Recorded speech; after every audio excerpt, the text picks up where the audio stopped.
Pedal court unit number 2 نصب پی کے role point میں بچوں کے لیے تائیکوانڈو کلاسز کا آغاز کر دیا گیا۔ تائیکوانڈو کلاسز بروز ہفتہ اور اتوار کو منعقد کروائی جائیں گی۔ تائیکوانڈو کلاسز بچوں کے لیے سیلف ڈیفنس کا اہم ذریعہ ہیں۔ تائیکوانڈو کوچ شہزاد احمد نے کہا ہے کہ کھیل بچوں کے لیے بہت ضروری ہے، اسی لیے پیڈل کورٹ میں تائیکوانڈو کلاسز کا آغاز کیا گیا ہے۔ انہوں نے حیدرآباد کے طلباء و طالبات اور ان کے والدین کو مخاطب کرتے ہوئے کہا کہ وہ اپنے بچوں کی بہتر جسمانی و ذہنی نشوونما کے لیے اپنے بچوں کو تائیکوانڈو سکھانے کے لیے پیڈل کورٹ میں داخلہ کروائیں۔ انہوں نے مزید کہا کہ تائیکوانڈو کھیل طلباء و طالبات کے ذہنی اور جسمانی صلاحیتوں کو بڑھانے میں مددگار ثابت ہوتا ہے۔ تائیکوانڈو جنوبی کوریا کا قومی کھیل ہے۔ اس کھیل میں 6 بیلٹ ہوتی ہیں، جو کہ white, yellow, green, blue, red اور بلیک بیلٹ 1 ڈان شامل ہیں۔ بلیک بیلٹ حاصل کرنے والے کھلاڑی کو جنوبی کوریا سے رجسٹرڈ ہونا لازمی ہے۔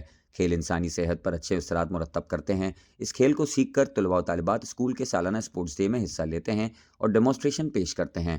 پیڈل کورٹ میں طلباء و طالبات کے لیے تائیکوانڈو کلاسز منعقد کی جا رہی ہیں، جس میں طلباء و طالبات اس کھیل میں بھرپور حصہ لے کر شاندار کارکردگی کا مظاہرہ پیش کر سکتے ہیں، جس کی بدولت طلباء و طالبات کا مورال بلند ہوگا اور وہ مزید شوق سے اس کھیل کو سیکھ کر اپنی زندگی کا حصہ بنائیں گے۔ تائیکوانڈو جیسا کھیل سندھ میں 90% اسکولوں میں سکھایا جا رہا ہے، جس کے ذریعے طلباء و طالبات کو فزیکل فٹنس کے ساتھ ساتھ سیلف ڈیفنس تکنیک سکھائی جا رہی ہیں۔ حیدرآباد شہر سے تعلق رکھنے والے taekwondo coach Shahzad Ahmed black belt 4 dan national اور انٹرنیشنل 2 ڈان بلیک بیلٹ ہیں۔ انہوں نے سندھ میں اس کھیل کے بڑھتے ہوئے رجحان کو خوش آئند قرار دیتے ہوئے کہا کہ اس کھیل کو سیکھ کر طلباء و طالبات سالانہ اسپورٹس ڈے میں اپنی صلاحیتوں کا مظاہرہ پیش کر سکتے ہیں۔ تائیکوانڈو کوچ شہزاد احمد نے انٹرنیشنل گولڈ میڈل حاصل کر کے شہر حیدرآباد اور پاکستان کا نام پوری دنیا میں روشن کیا ہے۔